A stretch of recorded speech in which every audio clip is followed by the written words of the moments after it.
Welcome, age of vintage society. Ladies and gentlemen, here she comes with the same glamour and distinctive appearance.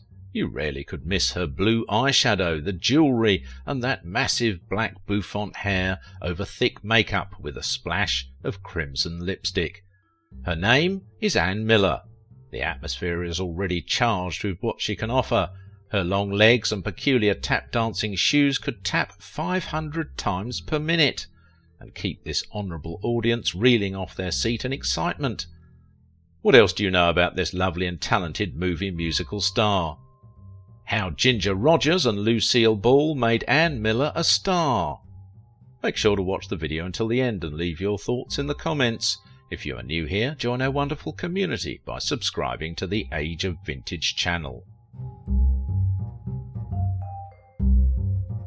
Ann Miller, the machine gun tap dancer. Ann Miller is one lady whose creative tap dancing talent was widely felt among the vintage Hollywood audience. A good-looking and brilliant musical genius whose 2 decades of outstanding film musicals career with an extended stage performance did not just make her a famous melodic icon in Hollywood at her time, but a symbol of studio-era glamour. Miller, who was one of the key practitioners of machine gun tap dancing, which depicts her style, is appreciated for her incredible dancing speed. Was she capable of making several hundred taps per minute? Miller did not just walk into fame. She is one lady who decided on a career for herself and walked her way through it and achieved excellence. Miller was truly a star performer. She does the singing and the dancing and could do the dramatic demonstration with her acting skills, and appears to have put equal effort into developing all 3 talents.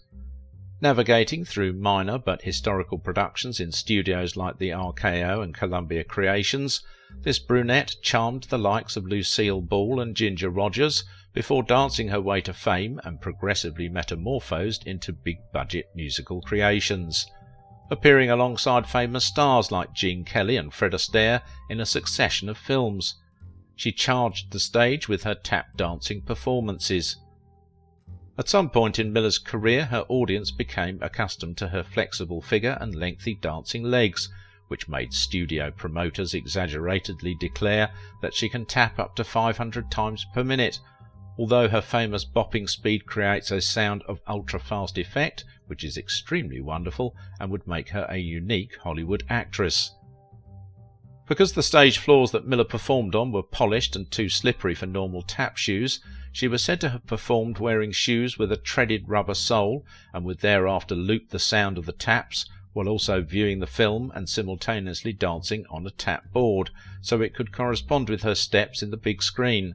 Ann Miller was indeed a preferred dancer in Hollywood. Those who were opportune to see her perform on stage say you hardly would miss her even from a remarkable distance, as she comes to stage with a unique outlook that was an ideal infatuation at the time. Her colossal black puffed-up hair and the accompanying face cosmetic makeup were a sight to behold. You will also notice Miller's pinkish lipstick with a flavoured dress that showcased the centre of attraction, her long dancer's legs. Her teeming fans will always wish they could turn their hands of time because the memory is refreshingly exciting, but for the ugly hand of fate, which is a price everyone must pay. Miller ended her performing career as that unconventional manager Coco Lenoir in Mulholland Drive, a production that was directed by David Lynch in 2001, before her unfortunate demise in 2004. But before she left humanity, a lot of things about her private life got the attention of her followers, especially her romances, the betrayals, and other heartbreaking stories about her health, which very few knew until things started unfolding. Miller's close associate believed that she did not have any regrets about her life and career, as she was said to have stayed positive while battling cancer. It was obvious that she couldn't dance forever, and miserably a time of laborious dancing eventually wore her out around the 80s and up to the 90s, even as she continued fighting for survival, occasionally doing some odd jobs. Although Miller's life could not have ended in a better way, as she was said to have enjoyed hard-earned quiet life retiring to Sedona, Arizona, in the house of her dream. Taking care of herself the way she did was quite deserving of a woman who pulled through extreme hardship to a life of accomplishment and fame.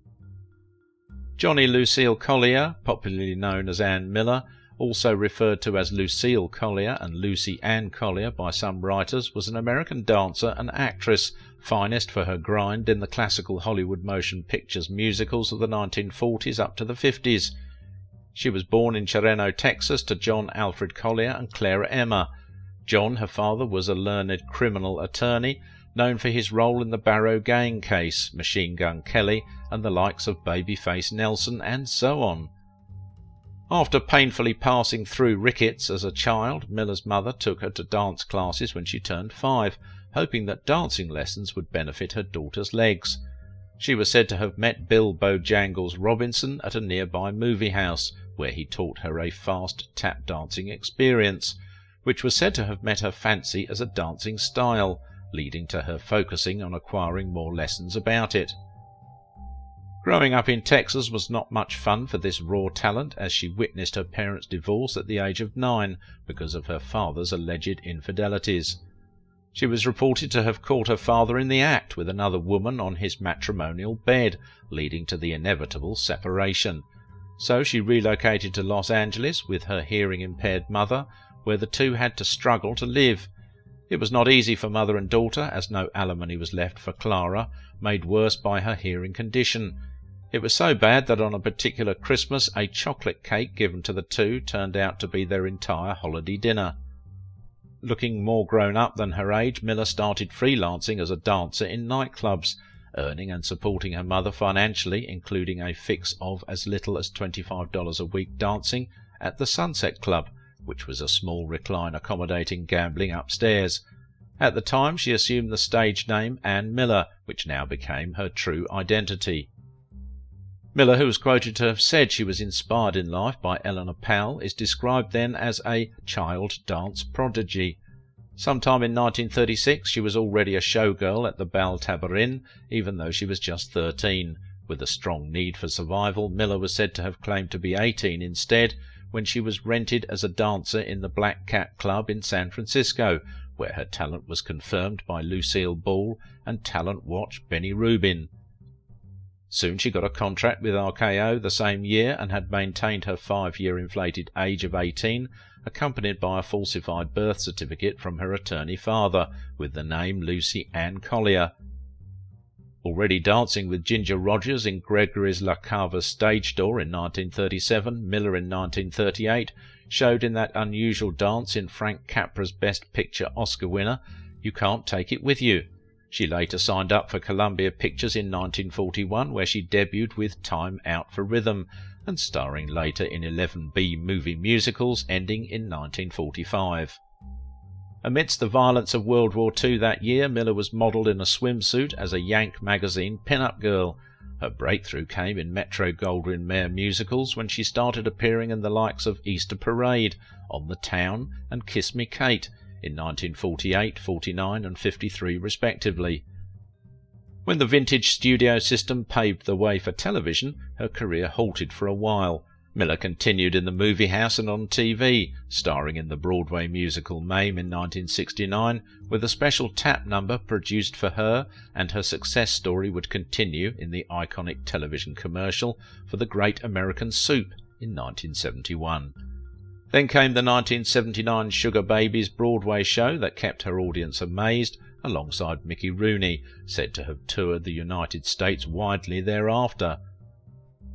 Miller was married 3 times all through her life, first to Reese Llewellyn Milner in 1946. It was reported that when she was pregnant with her only child and in her final trimester, she was pushed down the stairs by Milner, her husband, resulting in early labour.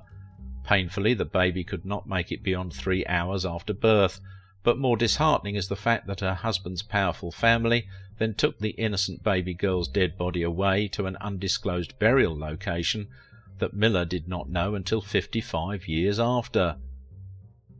A lot of scenarios did play out in the said marriage. First, it started with Miller being on the loose from her contract, so she could get hitched to strong heir Reese Llewellyn Milner on 16th of February 1946. Secondly, after the said incident, a newspaper interpretation of it suggested that Miller, in the forward-looking stages of pregnancy, was involved in an automobile accident that led to hasty labour. Miller must have suffered in silence, as several years after the truth emerged. It was revealed through her biographers that Milner was responsible for that dreadful act, not just against her, but on the innocent baby whose life was cut short prematurely. That abusive marriage terminated in divorce sometime in 1948.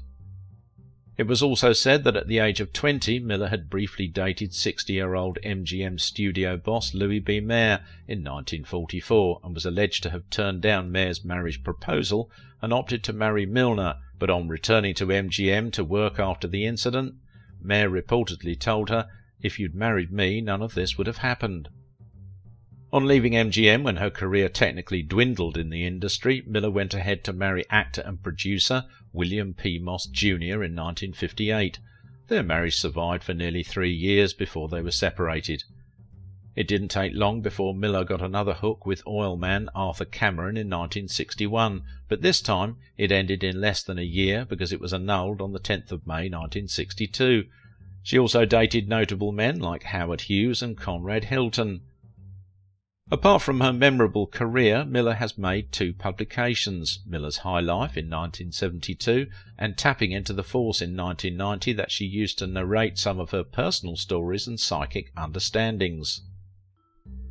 Randall Malone, who was Miller's buddy, shared a unique story about her, describing her as amongst the greatest stars of all time. On the source of her signature blue eyeshadow, Malone noted that she put those blue eyes because it enhanced her appearance. She recalled asking her if she will put on the eggshell blue, as she called it a particular day, and she responded, "You got it, baby," adding that the big black wig, the smooth pale face, red lips and the blue eyeshadow became part of her presentation because it gave her a dramatic look. Malone said she first met her in Louisville, Kentucky in 1984, at a time she was on tour with the Sugar Baby show. I was invited backstage to meet her. We became friends. She even introduced me to Mickey Rooney, she stated. She would visit Miller at her home when she was not performing, and their friendship was strong because as a Southern girl and Kentucky-born fellow, it was natural for the two to easily get along. She was a type that loved friendship. "Annie would move heaven and earth to be with you," she said. On how she felt about her Texas origins despite Hollywood fame, Malone stated that, despite her not-too-good story of being abandoned by her father when she was tender and her mother's deaf in her left ear, she liked her root. She grew up with a passion to overcome the odds in her life. Malone noted that Miller told her that she once said to her mother, "I can make a living for us, Mama." Hinting at how she got her first contract through Lucille Ball and Benny Rubin, she remembered what she said about them taking her backstage, with Lucy saying, "I can't make any promises, I will try hard to get you an audition." At her audition, she remembered director Greg LaCava thinking she looked great, but too tall to be a dance partner with Ginger Rogers, and instantly Ginger entered Greg's office and said, "Well, I like how she looks." Ginger had inquired if she can "stand a minute, string bean," to which Miller responded, "Ms. Rogers, if I wore flat shoes with a shorter hat and you wore heels, don't you think it would balance out?" Ginger had a concord with her suggestion, saying, "I think you're right, you got the job, string bean."